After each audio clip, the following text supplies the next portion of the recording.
Hermanos, Dios lo bendiga a todos en el nombre del Señor Jesucristo.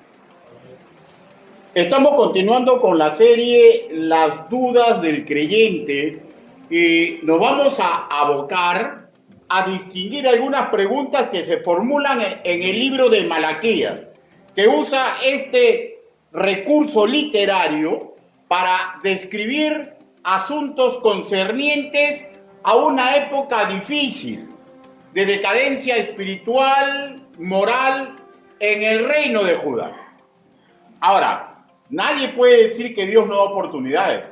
Dios mandó a Malaquías, los exhortó y no hicieron caso, y sabemos la historia, ¿no? 400 años de silencio, sin profecía.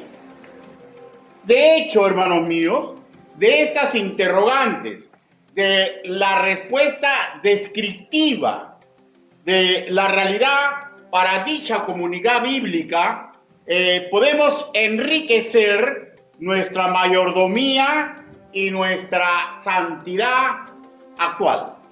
Hoy específicamente trataremos de las que se sitúan en el primer libro de Malaquías, en el primer capítulo, perdónenme. Y vamos a tratar tres de ellas. ¿En qué nos amaste? ¿Cómo que despreciamos tu santo nombre?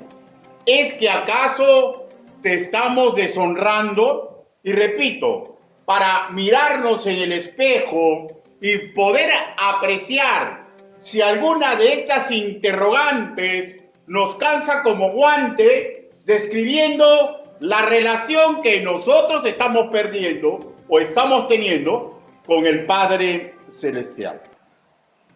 Y permítame decirle que no siempre que se formula una pregunta es porque se ignora del tema y se está pidiendo información para tomar una decisión. Algunas veces hay preguntas que no son a mérito de lo que se llama la duda metódica o cartesiana. Esto implica que mediante la pregunta se hace un esfuerzo intelectual para razonar la respuesta que nos van a entregar.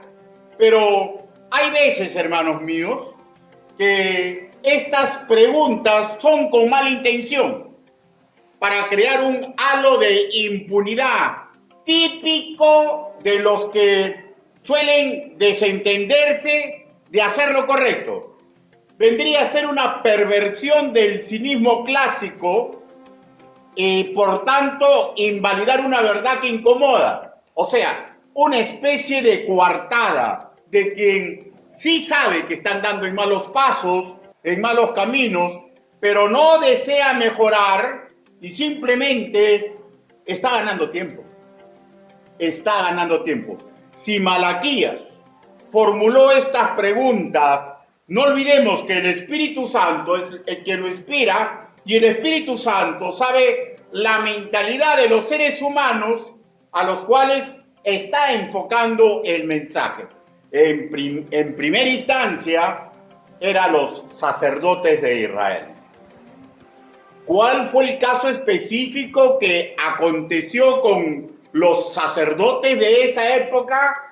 Si fue ignorancia, el profeta, inspirado por Espíritu Santo, les declara la verdad de Dios. Eso es y siempre será lo más importante, lo trascendental para todo ser humano.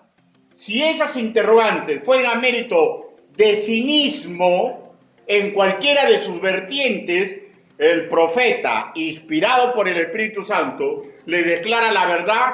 Eso es y siempre será lo más importante, lo más trascendental para nosotros los seres humanos. Y si, por ejemplo, en la actualidad hay cinismo, ignorancia o creyentes de deficiente fe, nada de esto, escúcheme por favor, nada de esto es trascendental. Todo puede pasar. Lo trascendental es las respuestas que encontremos en la palabra de Dios.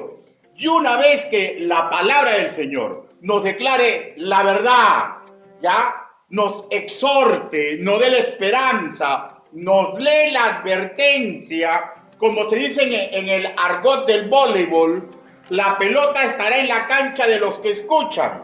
¿no? Y dentro de los que escuchan, por si acaso, no solamente son los que escuchan el mensaje, sino quien lo ha confeccionado, porque la palabra es espada de doble filo, ¿ya? Y cuando uno confecciona un mensaje, hay cosas que lo atañen y tiene que también someterse al escrutinio que hacemos en nuestra vida. Y de ahí, la responsabilidad de los que tienen la pelota en su cancha es tomar decisiones. Ahora sí, sin más en esta parte introductoria, entremos a tratar las interrogantes que se describen en el capítulo 1 del libro de Malaquías. Para lo cual, vayamos a la primera interrogante. ¿En qué nos amaste? ¿En qué nos amaste? Puesto de pie, por favor, y para leer solamente un versículo y de ahí que me permitan guiarlos en una oración congregacional. Puestos de pie. Malaquías, capítulo 1, versículo 2. La palabra del Señor dice así: yo os he amado, dice Jehová, y dijisteis, ¿en qué nos amasteis? ¿No era Esaú, hermano de Jacob, dice Jehová, y amé a Jacob? Todos juntos a mi voz, el versículo 2. 1, 2, 3. Yo os he amado, dice Jehová, y dijiste, ¿en qué nos amaste? ¿No era Esaú, hermano de Jacob, dice Jehová, y amé a Jacob? Palabra de Dios. Si inclinen su rostro, permítame orar. Bendito Padre Celestial, mis hermanos hoy congregados y todos aquellos que escuchen este mensaje, Señor, tienen que comprender a cabalidad que todos, Señor, los seres humanos, sin excepción, incluido el predicador, arrojamos, Señor, deficiencia en todo lo que hacemos, Señor. Pero usted, Señor, a diario nos va dando oportunidad para mejorar en todo sentido. Hable, Señor Yahvé. Permita que su palabra que va a ser predicada escudriñe a nuestro interior, Señor. Que nos ayude a tomar decisiones. Así le pedimos, así le suplicamos, en el nombre del Señor Jesucristo. Amén. Por favor, tomen asiento. ¿En qué nos amaste? Malaquías, en 4 de los 5 capítulos que consta este libro, le va a escribir palabras fuertes. El objetivo es que los sacerdotes de su época cambien de rumbo. Y sabemos, hermanos míos, y usted lo sabe, no existe hijo, no existe discípulo, no existe obrero, no existe militar que cuando le llamen la atención esté tranquilo. Nos molesta que nos llamen la atención y pensamos que aquella persona que nos está haciendo ver las cosas como que nos tiene cólera, como que nos tiene bronca, como que está molestándonos porque nos odia. Y el Señor sabe exactamente lo que ocurre en el corazón humano. Ojo que el estado de Judá es calamitoso y Dios inspira a Malaquías para que inicie antes de esta exhortación con una verdad innegable. Yo os he amado. Está conjugado en el verbo cal perfecto que habla de acciones completas del pasado y fuera de toda la historia de Israel, en la cual, porque cuando uno dice amar tiene que hacerlo con acciones, como cualquier cosa que uno dice. Las palabras se las lleva el viento, las cosas son las acciones que fundamentan lo que yo digo que es mi verdad, ¿ya? Y la verdad, hermanos, de la historia de Israel es que cada etapa de su vida fue un amor inconmensurable, innumerables veces lo salvó sin merecerlo, innumerables veces lo libertó del yugo de naciones extranjeras sin merecerlo, les dio bonanza Y ojo, lo maravilloso de un verdadero amor. Nunca los trató como bastardos, porque cuando tenía que castigarlos, los castigó. Pero está en el contexto hablando de un hecho puntual. Versículo 2, versículo 5. Yo os he amado, dice Jehová, y dijiste, ¿en qué nos amaste? ¿No era Esaú hermano de Jacob? Dice Jehová. Llamé a Jacob y a Esaú aborrecí y convertí sus montes en desolación y abandoné su heredad para los chacales del desierto.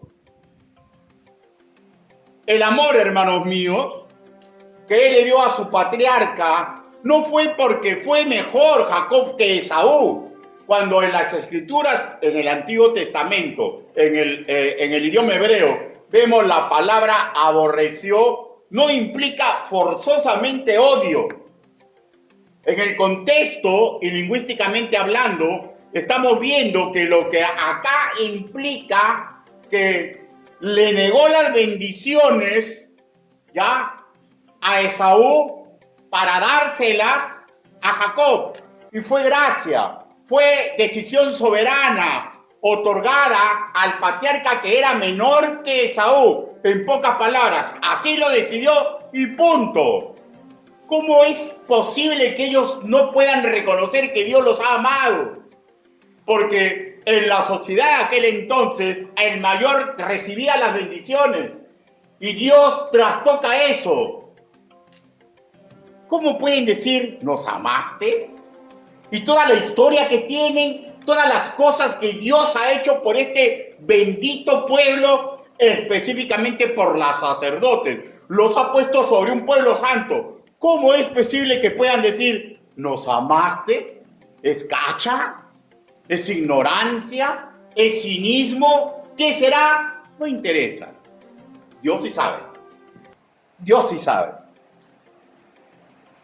Pero el amor que el Altísimo entrega es imperecedero.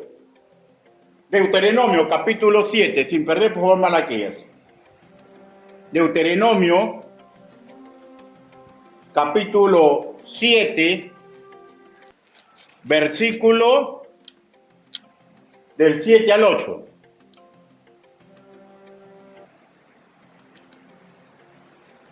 Ellos sabían esta historia, los sacerdotes mucho más que los demás, ¿no es cierto? Porque ellos eran justamente los encargados de enseñar. Miren, Deuteronomio capítulo 7, versículo del 7 al 8. No por ser vosotros más que todos los pueblos, o sea, os ha elegido, os ha querido Jehová, y os ha escogido, pues vosotros eras el más insignificante de todos los pueblos, sino por cuanto Jehová os amó, y quiso guardar el juramento que juró a vuestros padres. Os ha sacado Jehová con mano poderosa y os ha rescatado de servidumbre en la mano de Faraón, rey de Egipto. O sea, ¿cómo es posible que alguien pueda decir, conociendo esta historia, la historia de mi pueblo, la historia de mi familia, decirle a Dios, ¿me amas? Claro, no se lo dicen, no, sino que Dios sabe lo que ellos piensan. Dios sabe los pensamientos que ellos están generando. Y les habló de este hecho puntual. El amor de Dios, hermanos míos, cuando Él hace una promesa, escúcheme ya, porque si usted nació de nuevo, usted está en esto. Es perpetuo. Es un amor que no decae. Por lo contrario, se intensifica más y más. Ahora, no estoy diciendo que el amor de Dios puede perfeccionarse, para nada. Pero se demuestra, se intensifica más y más porque nos protege contra viento y marea. El problema radica que nosotros queremos catalogar lo que es el viento y lo que es la marea. Jeremías, capítulo 31, versículo 3. Jeremías, capítulo 31, versículo 3.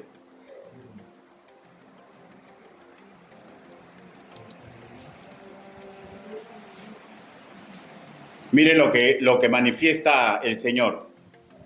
Un amor que crece. Jehová se manifestó a mí hace ya mucho tiempo, diciendo, con amor eterno te he amado, por tanto, te prolongué mi misericordia. ¿Ya? A veces nosotros no nos damos cuenta, hermanos míos, pero este tipo de amor es el que nos ha dado, es para toda la eternidad, y nos prolonga cada día nuestra misericordia. ¿Cuántas cosas ha hecho usted? ¿Cuántas cosas ha hecho el predicador?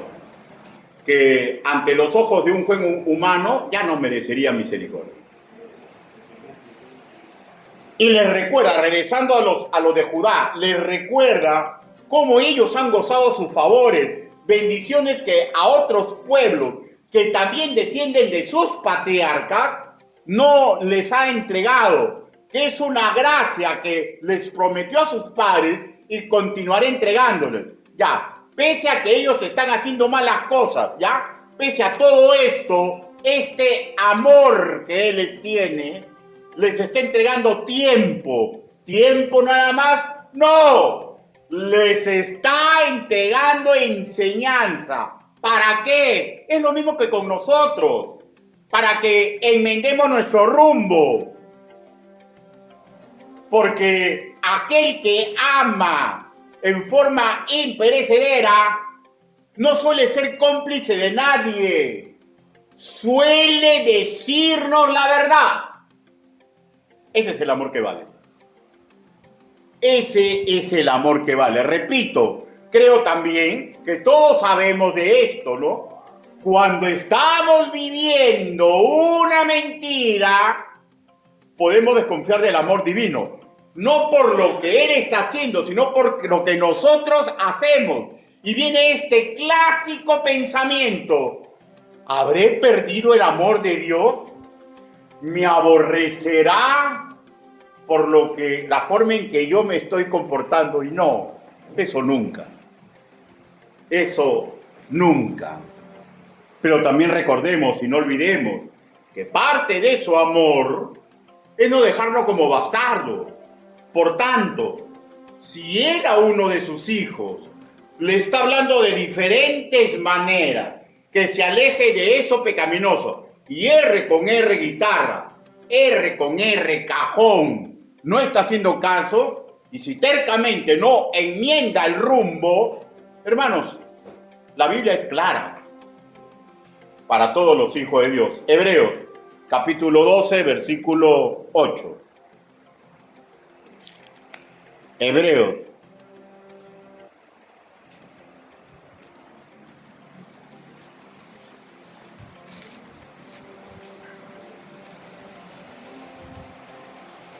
Capítulo 12,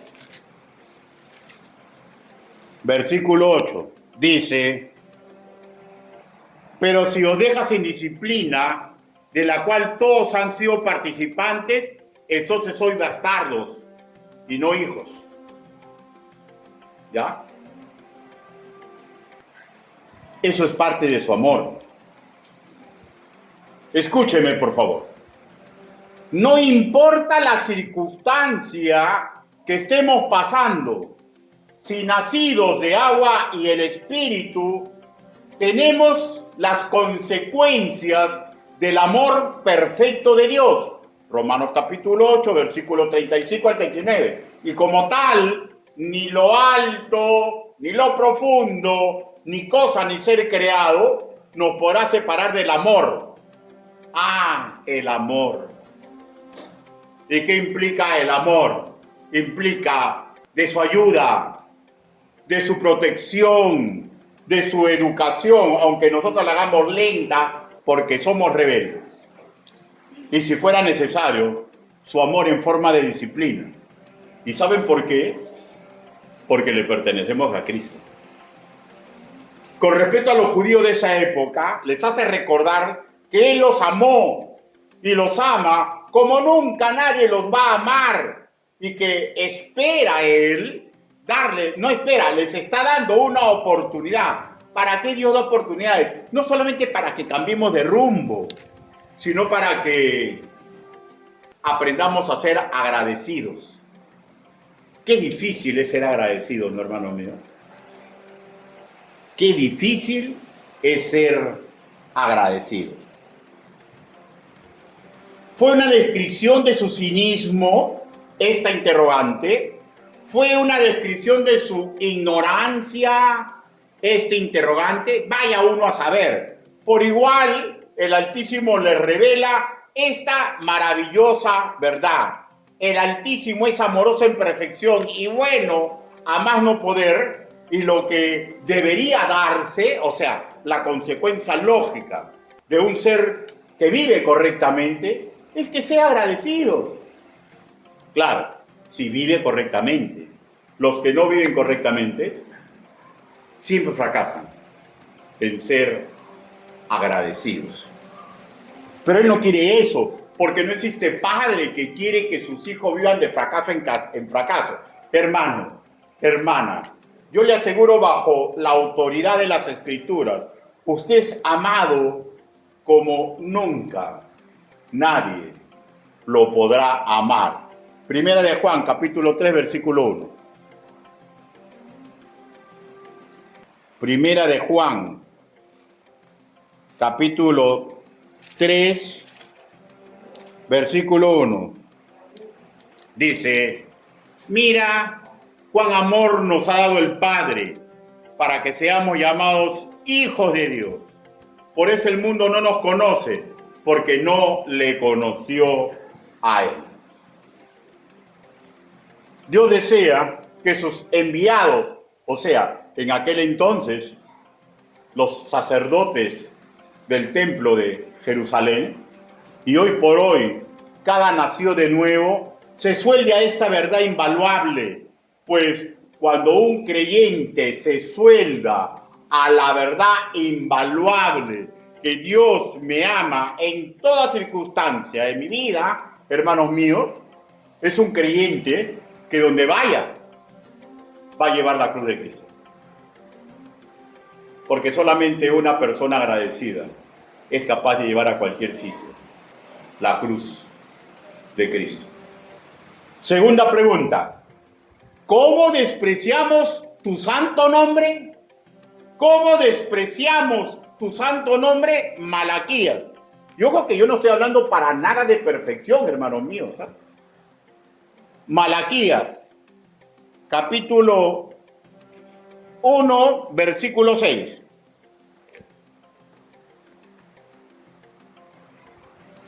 Malaquías, capítulo 1, versículo 6. El hijo honra al padre y el siervo a su señor. Si pues yo soy padre, ¿dónde está mi honra? Y si soy señor, ¿dónde está mi temor? Dice Jehová de los ejércitos a vosotros, oh sacerdotes, que menospreciáis el nombre y decís, ¿en qué hemos menospreciado tu nombre? ¿En qué hemos menospreciado tu nombre?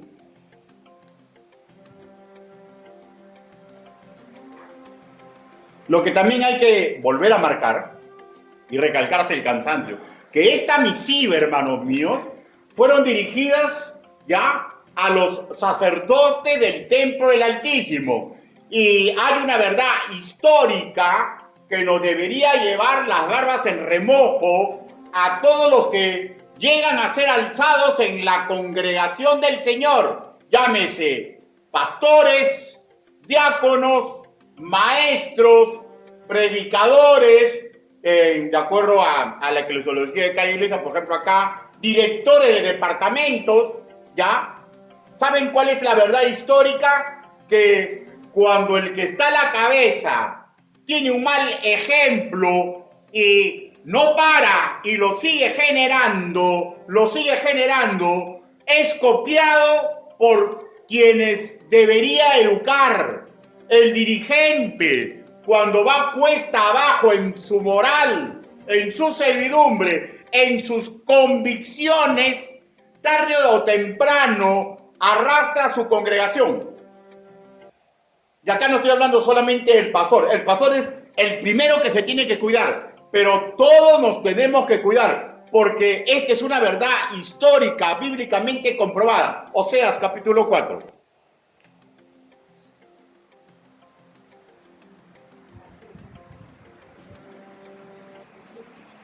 Y está también en la época del Nuevo Testamento, ¿no? Como los fariseos, ¿no? Empezaron muy bien y terminaron mal y empujaron a todo el pueblo a ser como ellos eran, ¿no es cierto? A ver, Oseas capítulo 4, versículo del 8 al 9 dice, miren lo que está hablando de sacerdotes, ¿ah? Del pecado de mi pueblo comen y en su maldad levantan su alma. O sea, ¿qué quiere decir? Corrupción. O sea, no importa que tú peques, siempre y cuando me des a mí alguito, ¿ya? No importa que tú peques, del pecado de mi pueblo comen y en su maldad levantan su alma. Y será el pueblo, acá está la ley, como el sacerdote, le castigaré por su conducta y le pagaré conforme a sus obras. ¿Pero por qué? Porque Él es el que tiene que enseñar. Él es el que tiene que ser ejemplo. Y Él es el que se está pervirtiendo. Y parte de su perversión es sacar ventaja sobre ese pueblo. Y este dirigente se está pervirtiendo. Y no va a ser tomado como libre. Versículo 7 dice, conforme a su grandeza. Así pecaron contra mí, también yo cambiaré su honra en afrenta. Su honra en afrenta. Y va a terminar mal. Pero no solamente va a terminar mal él, va a terminar mal el pueblo, porque está adquiriendo un conocimiento no pío. Está adquiriendo un ejemplo no pío. No están siendo formados en espíritu y en verdad. Y miren lo que pasa con los educandos. Versículo 6. Dice, Oseas capítulo 4, versículo 6. Dice, mi pueblo fue destruido porque le faltó conocimiento. ¿Quién tenía que entregar ese conocimiento? Los sacerdotes, pues, hermano. Mi pueblo fue destruido porque le faltó conocimiento. Por cuanto desechaste el conocimiento, ¿ya? Yo te echaré del sacerdocio. Ahora, ¿a quién le está hablando? A los maestros, ¿no es cierto? Y porque olvidaste la ley de tu Dios, también yo me olvidaré de tus hijos. Hay sirvientes del Señor que no se dan cuenta de lo que hacen. Que creen que son un islote. Que no consideran que somos un todo. No existe. Hermano, el individualismo es una ley que no aplica ni a la biología, ni a la química, ni a la física, ni a las relaciones interpersonales, no aplica para la astrología, no existe el individualismo, todos somos parte de un todo.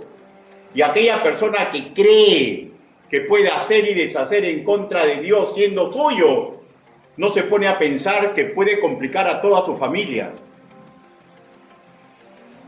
No porque Dios sea malo, sino son las leyes que rigen a la creación.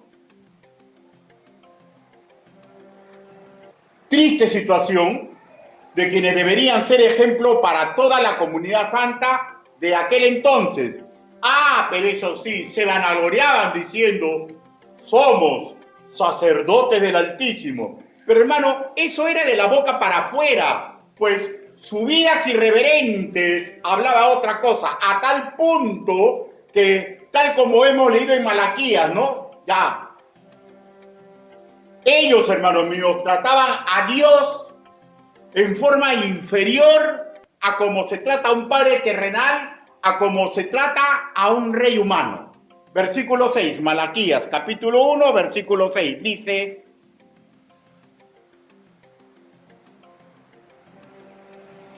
8 dice, preséntalo pues a tu príncipe, ¿acaso se agradará de ti o le será acepto? Dice Jehová de los ejércitos. Y empezando el versículo 6 le dice, el hijo honra al padre, claro, y el siervo a su señor, claro, pero acá les está dando a entender a ellos que ellos honran a su padre porque tienen miedo a lo que puede hacer el padre.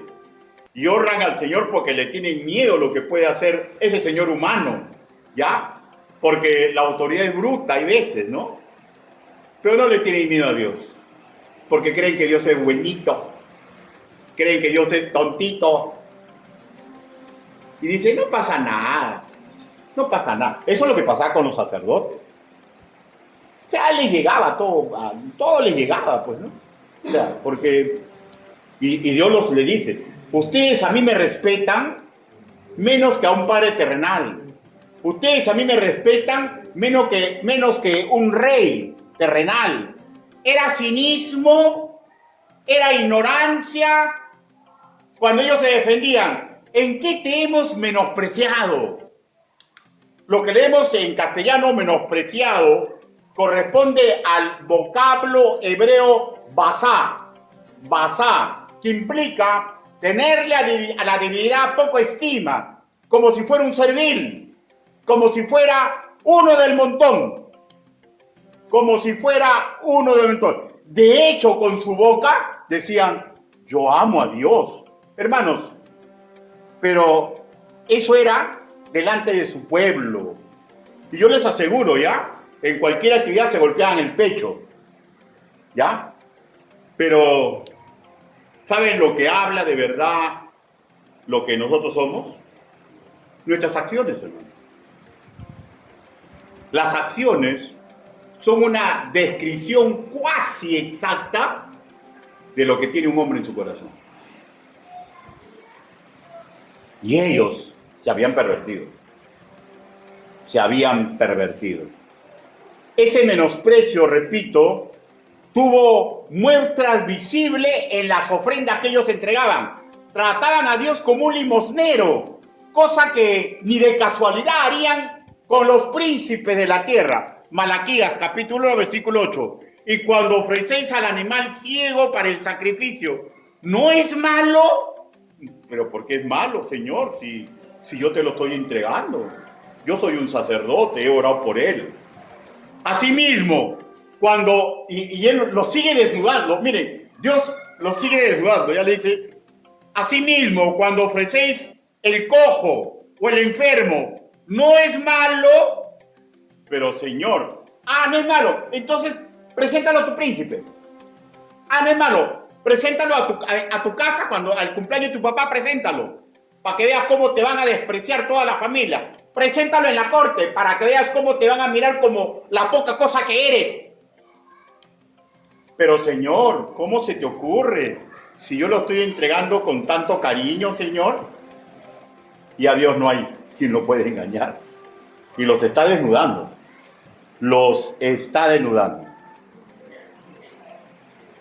Pregunto, ¿cree usted que es correcto que un creyente limosnee a Dios? Ojo que en la actualidad esto se repite más de lo que quisiéramos reconocer, ¿ya? Muchos se golpean en el pecho. Muchos dicen, somos hijos del Altísimo. Sin embargo, nunca se terminan de enchufar a la obediencia ante su Señor. Nunca se terminan de enchufar. No obedecen. No, a un pastor no, a su mujer no, a su esposo no. No obedecen al Señor. Lucas capítulo 6, versículo 46. Lucas capítulo 6. Esta situación, ya estaba el Señor Jesús en el mundo y seguía igual. Y usted sabe que hasta ahorita en muchos sitios sigue igual. Lucas capítulo 6, versículo 46. Dice, ¿por qué me llamáis Señor, Señor, y no hacéis lo que yo digo? Ignorancia, cinismo, ¿qué es? ¿Falta de fe? Dios sabe la verdad. Por no interesa cuál sea la verdad del corazón del ser humano. Lo que interesa es lo que Dios nos está diciendo. Eso es lo que nos debe interesar. Creyentes, hermanos míos, que le dan al Altísimo sus obras en todo, ¿ah? Pastor, ¿cómo me puedo dar cuenta, por ejemplo, que le doy horas al Señor? Bueno, pues, a la semana le dan 2 horas y media para llegar a un culto. O de repente en la mañana, de repente en la tarde, y no más. ¿Ya? No le entregan intimidad, sí le entregan intimidad. Oran antes de desayunar, oran antes de almorzar, oran antes de comer y cuando tienen un problema y no más. Esos son sobras, hermano. Esos son limosnas. ¿Ah?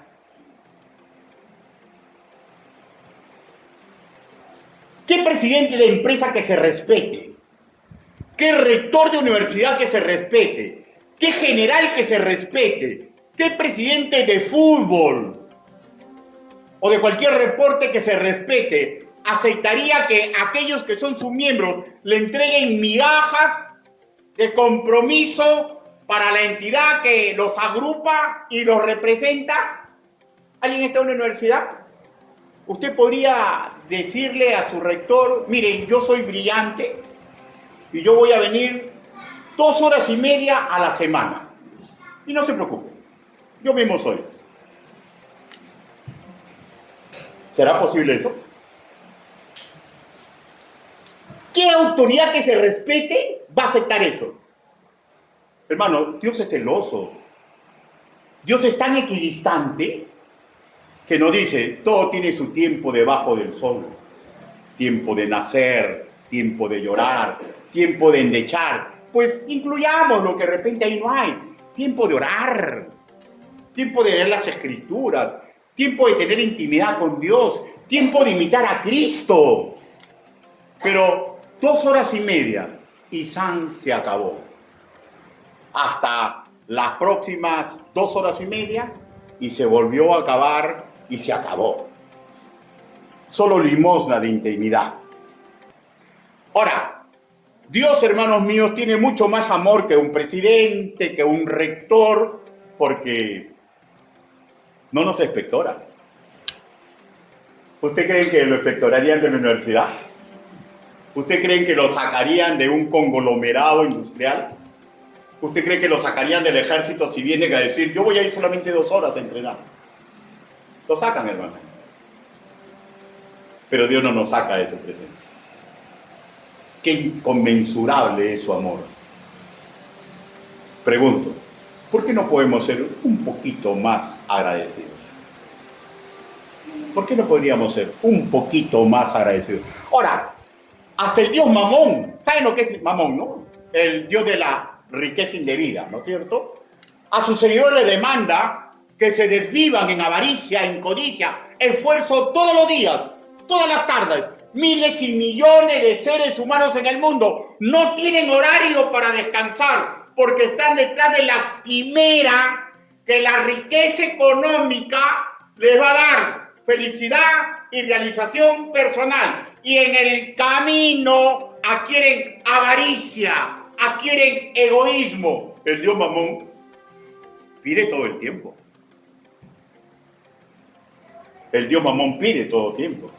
Porque no existe autoridad, no existe regente de alguna vida, de una actividad que va a aceptar que el que está siendo formado o el que representa diga, yo voy a entregar tanto de tiempo y no más. Ojo que para nada es malo trabajar, no vengan a pensar que el pastor no quiere que trabajemos. Malo no es trabajar, malo es trabajar como un obseso y perder la visión especial de el por qué se trabaja, del por qué se trabaja. Eclesiastés capítulo 3. Eclesiastés capítulo 3.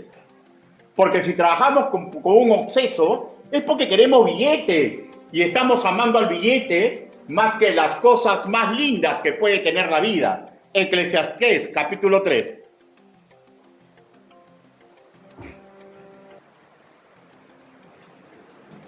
Proverbios, Eclesiastés, capítulo 3, versículo del 9 al 11, dice así. ¿Qué provecho tiene el que trabaja de aquello que se afana? No tiene ni un provecho, ¿ya? Y acá abajo dice, yo he visto el trabajo que Dios ha dado a los hijos de los hombres para que se ocupen de él. El trabajo viene de Dios, hermanos míos. Todo lo hizo hermoso en su tiempo y ha puesto eternidad en el corazón de ellos, sin que alcance el hombre a entender la obra que ha hecho Dios desde el principio hasta el fin. Es increíble, hermanos míos.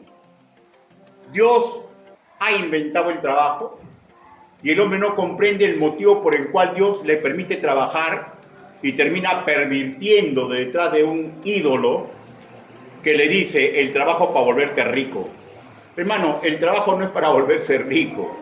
El trabajo es para que usted, si es creyente, dignifique el santo nombre del Señor Jesucristo. Para que usted, si es creyente, con ese trabajo, hermano, pueda mantener los sueños sanos de su familia. Para que con ese trabajo apoye la obra de la iglesia en la cual usted está. ¿Ya? El trabajo no es malo. El trabajo es una inmensa bendición. Es una herramienta para el bien. No es para esclavizarnos voluntariamente detrás de la quimera que al final del arco iris vamos a encontrar la bolsa de oro del duende Mamón. Y millones de seres humanos trabajan de sol a sol. De sol a sol. De sol a sol. Y cuando quieren parar, paran porque su hijo está internado por drogadicto. Paran porque se ponen a llorar porque las hijas han sido raptadas. Paran porque la desgracia ya visitó su familia. Y entregan muchas veces esos padres la educación de los hijos a otras personas que no son ellos. Y qué bueno, ¿no? Que entreguen la educación de esos hijos a personas que aman a Cristo. Pero hay veces si sabemos que la realidad no es así, ¿no? Oye, ¿y dónde está tu hija? No sé, pero ahorita llega. ¿Y dónde estuvo tu hija? Estuvo en tal discoteca, estuvo en tal sitio. Y no les interesa. Lo que les interesa es que regrese, nada más. Y a veces ni que regrese. Porque le han entregado la tutela de sus hijos a dioses que no tienen nada que ver con la Biblia. Regresemos al mensaje de Malaquías. Iba dirigido en primera instancia a los líderes religiosos de Judá. Hoy seríamos los oficiales de la iglesia. Llámense pastores, llámense diáconos, llámense maestros de intendencia dominical, llámense directores de departamentos. Y surge una pregunta valiéndonos de lo que le aconteció a los sacerdotes de esa época. ¿Cómo saber si estamos menguando? ¿Cómo saber si vamos camino a simplemente dejar como colaboración con Dios entregar pan inmundo? Malaquías capítulo 1, versículo 10. Dice la palabra del Señor. ¿Quién también hay de vosotros que cierra las puertas o alumbre mi altar de balde? ¿Saben lo que está diciendo? Todos lo hacían por un beneficio personal. O sea, cuando usted escucha, no trabajo en balde, ¿no? ¿Qué significa? Que no trabajo por gusto. O sea, estas personas todo lo hacían esperando una recompensa. Pregunto, hermano mío, con sinceridad. Cuando usted se dedica a las cosas del Señor, ¿espera una recompensa? Si este es su cuadro, usted está en el peligro porque cuadra exactamente en lo que les pasó a los sacerdotes. Pero no solamente eso.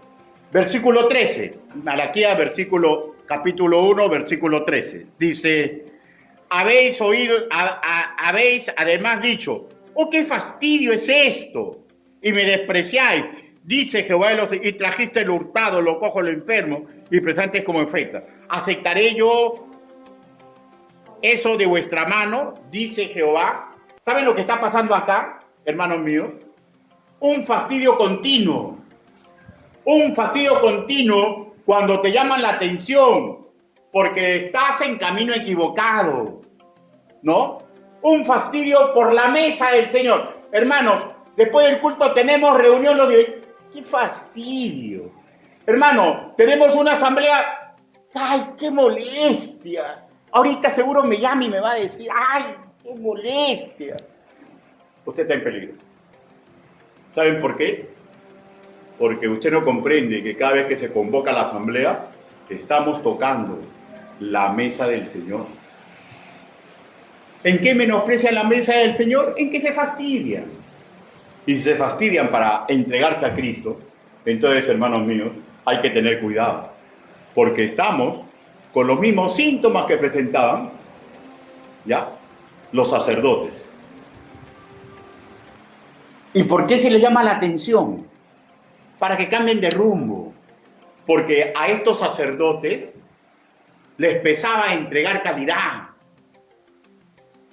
Se conformaban con limosnas y hasta de pésima calidad. Y ofrendaban de mala gana lo hurtado, lo cojo y lo enfermo. Y creo que es claro, ¿no? Si imitamos su camino y no paramos, tarde o temprano vamos a terminar deshonrando al Padre Celestial. Lo que nos lleva a la tercera interrogante. ¿Es que acaso te estamos deshonrando? Malaquías capítulo 1, versículo 7 dice: es que ofrecéis sobre mi altar pan inmundo, y dijiste, ¿en qué te estamos deshonrando? En que pensáis que la mesa de Jehová es despreciable. La pregunta vuelve otra vez a la palestra. ¿Sabían o no sabían? ¿Eran cínicos o eran ignorantes de la verdad? ¿O solamente fueron sacerdotes con poca fe? Ello a la verdad, hermanos míos, es secundario, ¿ya? Lo fundamental, lo importante, es como Dios, mediante su palabra, escúcheme, nos desasna, nos dice las cosas claritas, ¿ya? Y les está diciendo, ¿cómo es? Simple. Es que piensan que la mesa de Jehová es despreciable. Yo tengo cosas mejores que hacer que estar preocupándome por lo que ellos consideran que está bien. No. Pero no lo dicen, No lo dicen, pero lo hacen. Porque pudiendo hacer, no lo hacen. Entonces, con sus obras, hablan lo que tienen en su corazón. Cinismo, ignorancia, poca fe, no interesa. Lo que interesa es lo que Dios está permitiendo, que cada uno de nosotros aprecie su propio corazón. ¿Qué comprendían los judíos por el término deshonrar? Es el vocablo hebreo gaal, que implicaban actos que ensuciaban, profanaban, contaminaban, deshonraban, manchaban su ministerio ante el Señor. O sea, manifestaban actitudes inapropiadas para un mayordomo del Altísimo. Abro un paréntesis para hablar de nuestra actualidad. Surge en automático un interrogante. ¿Qué significaría en la actualidad entregar pan inmundo? Explico, ¿ya? Entregarle sobras a Dios, actitudes de mala calidad, que en verdad no cuestan nada, en verdad es una especie de limosna corrupta, actitudes que no van a agradar a Dios. El pastor puritano de nacionalidad inglesa, Richard Baxter, ya en la presencia del Señor en el año 1691, cuando trató este tema, escribió lo siguiente. De hecho, que les escribe a los pastores, porque los pastores son fundamentales, porque son los que enseñan, ¿no? Les escribe, o sea, me escribe a mí y dice, considera claramente que el gran y lamentable pecado de los ministros del Evangelio es que no están completamente dedicados a Dios, no se entregan por completo a la bendita obra que han emprendido. Hermano, por eso es que cuando usted ocupa un puesto en esta iglesia, y yo vengo y le digo, termina lo que estás haciendo, preocúpate por eso. Simplemente estoy evitando que usted recorra este camino. ¿Ya? No se entregaban por completo. Y esto es directo a mi persona. Hermano mío, yo necesito examinarme. Y necesito las oraciones de ustedes. Pero él continúa escribiendo, dice, ¿no es cierto que los intereses carnales y egoístas, distintos que los de Cristo, nos hacen descuidar nuestro deber y nos lleva a caminar infielmente en la gran confianza que Dios nos ha dado? ¿No muestra todo esto que buscamos más las cosas terrenales que las celestiales? Y otra vez me mete una puñalada a mí, a todos los pastores, para que nos examinemos. Pero creo que sería bueno que los que escuchan el mensaje también se evalúen, porque si consideramos que todo nacido de nuevo es un sacerdote del Señor, cada quien quiere analizar qué tipo de compromiso ha forjado con el Señor. Y por favor, escúchenme, ¿ya? No le escuchen a su yo, porque es mentiroso, ¿ya? Analice sus obras que realiza para la gloria y la honra de Dios.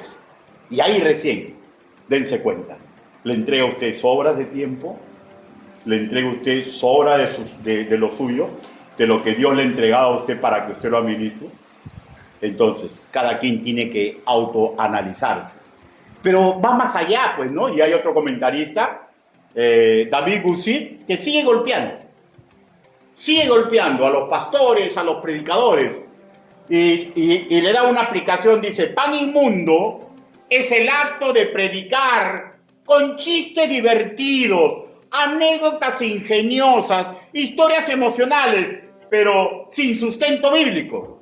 Yo he visto payasitos, y yo he visto payasitos que las congregaciones, ¿cómo les gusta que me prediquen? Como el señor, un argentino, ¿cómo se llama? Bueno, ya, el muchachón, ay, bacán, qué bonito, qué bonito. Pan inmundo, pan inmundo. Y sigue golpeando David Gusit. Para él, pan inmundo es usar la palabra de Dios solamente para sustentar historias y anécdotas del predicador. Yo he escuchado predicadores que suben y una hora, lo han invitado a predicar y una hora está hablando de las obras que hicieron en tal sitio, las obras que hicieron en otro sitio, y esto para aquí, y esto para acá, y la palabra del Señor, bien, gracias. De vez en cuando usa la palabra para apoyar las historias que están contando. Y este comentarista dice: eso es pan inmundo, ¿ya? Y si el predicador hace su trabajo, cobra su cheque, él escribe, ¿no? Yo parece que le pagan con cheque, ¿no? Cobra su cheque, pero con un corazón frío, ha puesto pan inmundo. O sea, mejor dicho, termino de predicar, y en vez de estar preocupado, de repente alguien se me acerca, se ponen en la puerta para ver si alguien, preocupados para ver si alguien los puede ayudar, y así golpea. Nada, están mirando dónde está la tesorera para que le des ofrenda. Es que un corazón es frío por el Señor, pan inmundo. Y sigue golpeando, Gusit. Sigue golpeando. Si el sermón es descuidado, es trabajado sin oración, sin meditación, buscando agradar al auditorio y esconder las partes que encuentra en las cuales él no ha crecido mucho, no es fuerte, ella o él, está entregando pan inmundo. Está entregando pan inmundo. Y cierro paréntesis con estas eruditas, pero probablemente dolorosas analogías. Y regresemos a lo que el Altísimo le pidió a los que estaban andando mal en Judá. Que es lo mismo que nos pide a nosotros en cada mensaje, que pensemos con la palabra que nos ha sido predicada, que nos analicemos y arrojamos déficit y rehagamos el camino, porque estos mensajes, hermanos míos, son mensajes de amor. Porque solamente el que ama habla la verdad, según la palabra de Dios. Y el camino siempre es el mismo. Malaquías no odiaba a los sacerdotes. Malaquías no se erigía como autoridad moral de los sacerdotes. Malaquías solamente fue instrumento de Dios para entregarles un mensaje de amor. ¿Y qué es lo que quería Dios? Lo mismo que quiere con nosotros. Malaquías, capítulo 1, versículo 9. Ahora pues, orad por el favor de Dios, para que tenga piedad de nosotros. Pero, ¿cómo podéis agradarle si hacéis estas cosas? Dice Jehová de los ejércitos. O sea, de hecho, le está pidiendo arrepentimiento, ¿no? Le está diciendo: oren a Dios, pídanle perdón, pídanle. Él lo va a comprender. Él sabe lo que pasa con ustedes. Pídanle. No háganlo, porque si ustedes no lo hacen, todos somos un equipo, todos nos vamos a ensartar. Eso es lo que les está diciendo. Miren, ahora pues, orad por el favor de Dios, para que tenga piedad de nosotros, porque son un cuerpo, hermano mío. Usted no es un islote en el cuerpo de Cristo. si forma parte del cuerpo de Cristo, su triunfo es su triunfo, su pecado mi pecado, su virtud mi virtud. Y les está pidiendo que le pidan perdón a Dios y que rehagan su camino. Ese fue el triste nivel que habían llegado, que habían caído los que se suponían que tenían que ser una magnífica bendición para el pueblo de Judá. El pensar que la mesa de Jehová es despreciable marca una dejadez absoluta por las obras que Dios encomendó. Conclusión final. Punto número 1. Dios siempre ha tenido planes de bien para el ministerio de sus siervas y sus siervos que Dios ha levantado. Planes que solamente pueden ser otorgados por el siervo en cuestión. 2. Nunca dudemos del amor de Dios. En todo nivel nos va a ayudar como hijos para mejorar y ojo, dentro de la ayuda de un padre.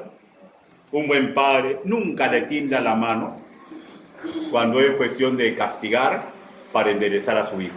3. No lo dejemos arrinconar. Hermano, la palabra es para que mejoremos. La palabra es para que entreguemos no pan inmundo, sino un pan precioso para el Señor. 4. Recordemos, si ignoramos, si verdaderamente somos cínicos, si nos falta fe, eso no es lo importante.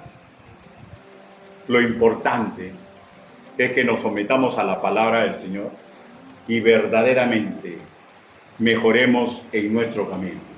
Las palabras del Señor nos exhortan, nos alientan, nos advierten, nos quitan las dudas. No hagamos inútil, hermanos míos, la labor del amado mediante el Espíritu Santo cada vez que la verdad nos es revelada. Inclinen su rostro, vamos a orar. Bendito Padre Celestial, mi Señor y Salvador, gracias le damos por este momento, Señor, que usted ha permitido en que estemos escuchando su palabra. Señor, permita que sea espada de doble filo. Permita que mis hermanos aquí presentes, Señor, se autoanalicen, Señor. Haga que yo me analice también, Señor, porque, Señor, si después de un escrutinio de mi vida descubro que en algo estoy entregando, Señor, un pan inmundo, ayúdeme, Señor, para corregir. Ayúdenos, Señor, para que nuevamente esa energía, esa pasión, ese cariño que teníamos, Señor, cuando teníamos el primer amor, nunca lo perdamos. Ayúdenos, Padre. Así le pedimos, así le suplicamos, en el nombre del Señor Jesucristo. Amén. Hermanos, Dios los bendiga.